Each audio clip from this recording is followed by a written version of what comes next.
nous passons à notre deuxième invité, le docteur Fidel Mbenda. Docteur Fidel Mbenda, oui.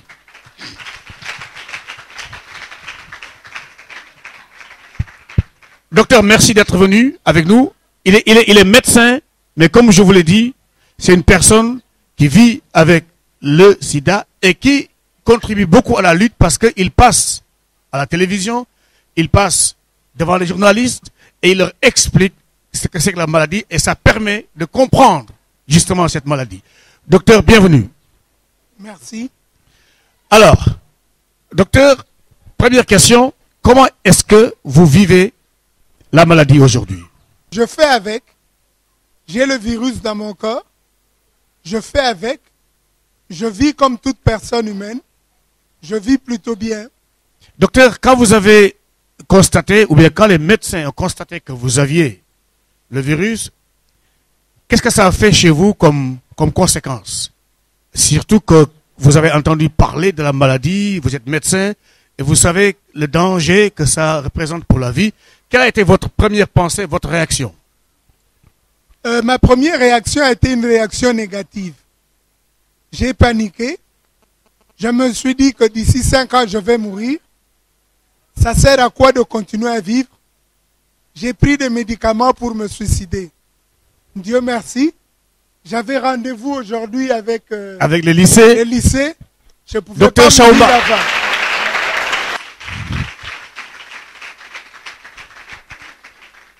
Comment est-ce que la famille a été informée? Je suis l'aîné d'une famille de 8 enfants. Et celle qui me suit est une fille. Est une fille très intelligente. Elle a une licence en droit. Elle fait le business. Telle qu'elle me voyait maigrir. Elle me voyait me retirer de la famille. Elle me voyait. J'avais fait en 1999 une tuberculose. Elle s'est dit que je pouvais être atteinte du sida. Et c'est elle qui va m'amener chez les médecins pour que me fasse de dépistage. C'est ça, nous sommes en l'an 2000. Donc ça, c'est la réaction de ma petite sœur. Et depuis qu'ils savent que j'ai le sida, ils font tout pour me mettre à l'aise. Ils s'occupent de moi, ils s'occupent de mes enfants et de ma petite famille. Merci, merci, merci. Est-ce que vous avez des questions, justement? Voilà, allez-y. Question? Voilà. Merci. C'est le Bantouk de la 5e commerciale. Je voulais juste te demander si vous savez au moins comment vous avez acquis le sida. Oui. Autre question?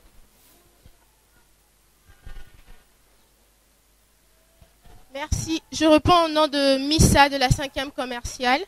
Je voulais demander quel est le délai d'une personne atteinte du sida? Elle peut vivre pendant combien de temps? Une autre. OK. C'était les mots de la 5e commerciale. J'allais juste savoir si quand est-ce que vous avez eu cette maladie? Quand est-ce que? Quand est-ce que vous avez eu, il a eu cette maladie? Je suis né en 1954. J'ai su que j'avais le sida quand j'avais 45 ans. Donc, c'est en 1999 que j'ai fait une tuberculose. J'ai toussé pendant plus de 2 semaines. Les médecins m'ont fait une radio et ils ont su que j'avais la tuberculose. Il est connu aujourd'hui que 20% des malades qui ont la tuberculose font aussi le virus de l'immunodéficience humaine. Attrape aussi le microbe du sida. Donc, j'ai fait le radio des poumons et j'ai fait le test. Donc, il y a à peu près 12 ans que je sais que je suis atteint du virus. Comment je l'ai attrapé? Comme 90% des gens, je l'ai attrapé en faisant des rapports sexuels non protégés. Je réponds au nom de Bounda, élève de la 5e commerciale. Docteur, j'aimerais savoir qu'est-ce que vous faites pour être en forme. Si vous ne dites pas aux gens que vous avez le sida, personne ne le saura. Quel est votre secret? J'allais savoir si votre femme aussi est atteinte du sida. Je réponds au nom de l'élève Icolo de la 5e coupe et couture. Et j'aimerais savoir comment ce virus arrive à rester dans le corps parce que nous avons un système de défense. Et comment ce virus arrive comment ce virus ne peut pas être combattu par notre système de défense? Comment il travaille dans le corps? L'état sérologique de mon épouse. Dieu paie à son âme. Mon épouse est morte d'un sida. Elle n'a pas eu ma chance. Ma chance à moi, elle tient à deux choses. Quelqu'un a demandé pourquoi je suis en apparente bonne santé. C'est parce que je me fais soigner. Ok? Je prends des soins et je prends des médicaments qu'on appelle les ARV. Demain, j'aurais pu vous amener et vous montrer. Il y a des médicaments qui vous permettent de rester en forme et de vivre quasi normalement.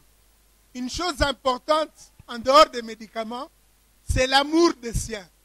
Si vous n'êtes pas aimé, vous n'allez pas avoir assez de courage pour continuer à vivre. Donc, en dehors des médicaments, il y a l'amour des miens, l'amour de ma maman, l'amour de mes frères et sœurs, et aussi l'amour d'autres personnes, telles que les gens qui sont dans le programme de lutte, d'autres activistes de lutte contre le sida. Merci beaucoup. Merci, docteur. Comment se fait-il que ce virus résiste à notre système de défense? Merci beaucoup pour cette question. Mais effectivement, c'est ça les nerfs de la guerre. Ce virus est aussi intelligent. En fait, il ne s'attaque pas à n'importe quoi dans notre corps. Il s'attaque au noyau même du système de défense. Donc, ce virus détruit, prenons l'image, donc la force terrestre même. De là où part le commandement de l'armée, de la défense. Donc, le virus, lui, général. Voilà, le quartier général, le QG, comme on dit. Le quartier général de notre armée, de notre défense dans le corps, est attaqué par le virus du sida. C'est que qu'est-ce qui se passe lorsque le quartier général est détruit? Mais toute l'armée est désorganisée. Vous ne savez plus recevoir des ordres de commandement pour savoir il faut vous cacher de tel côté ou de tel autre, il faut vous munir de telle arme ou telle autre. Donc c'est ça la manie de ce virus du sida. Et ce qui fait que ça complique jusque-là la lutte contre le sida. Merci beaucoup, merci élèves du lycée Dr Chaoumba. Nous sommes très heureux d'être avec vous. Nous continuons cette émission. C'est Votre santé, votre avenir, une émission diffusée par la Voix de l'Amérique depuis Washington. Mais nous sommes à Kinshasa, au lycée du Dr Chaoumba, un lycée reconnu pour la qualité de son enseignement et surtout pour l'engagement des élèves à apprendre et à aller de l'avant. Question? C'est l'élève Kapinga de la 5e nutrition. Quand une personne atteint du sida, le système immunitaire est détruit. Mais comment vous avez survécu à la tuberculose? Je réponds au nom de Nzuzi Moyo, élève de la 5e nutrition. Oui. Quel conseil que vous nous prodiguez pour se protéger contre le sida? Ok. La tuberculose est ce qu'on appelle une maladie opportuniste.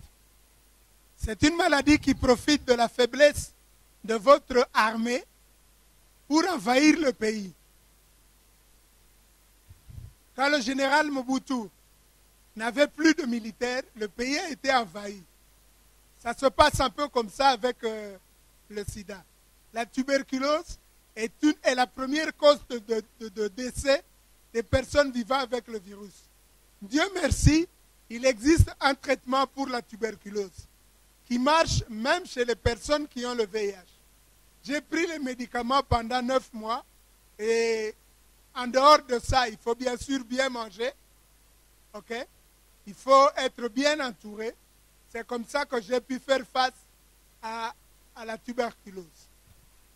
Alors, quel conseil pourrais-je vous prodiguer pour faire face au VIH? Rappelez-vous de ce que nous venions de dire tout à l'heure. L'une des principales voies, c'est par le sexe, par les rapports sexuels. Et donc, le principal conseil que je peux vous donner, c'est que nous sentons que vous êtes très intelligente, que vous apprenez, C'est-à-dire vous préparez votre avenir, l'avenir de votre famille, l'avenir de la nation, n'est-ce pas? Et donc, on a vraiment besoin de vous. Ce pays a besoin de vous, votre famille a besoin de vous. Et donc, il faut à tout prix éviter de rapports sexuels avant les mariages. Il faut vous abstenir. Et l'abstinence, c'est la règle d'or. Qu'on ne vous trompe pas. Que si vous ne faites pas, à un certain moment, vous aurez des problèmes. C'est faux et archi faux. C'est faux et archi faux. Évitez tout rapport sexuel avant le mariage. Évitez les rapports sexuels avec des personnes beaucoup plus âgées que vous. N'est-ce pas? Tel qu'on le vit. Et vous savez pourquoi ça favorise beaucoup la transmission du VIH? Parce que ces personnes âgées ont déjà eu autant de rapports sexuels. Je vais dire, autant de rapports sexuels aussi à risque. Et donc, s'il a eu 2, 3, 4, 5 personnes, et s'il arrive à avoir des rapports sexuels avec vous à risque, vous pourriez donc attraper le virus. Évitez aussi des rapports sexuels contre des points. J'espère que ce n'est pas ici, au docteur Chaoumba, qu'on vit ce genre d'abus, n'est-ce pas? Non, ici. Voilà. Ça, c'est ailleurs. Ça, c'est ailleurs. Mais nous pouvons aussi compter sur vous pour sensibiliser vos amis, vos collègues qui ne sont pas dans des bons lycées comme vous. Qu'elles évitent ça. L'abstinence, c'est la règle d'or.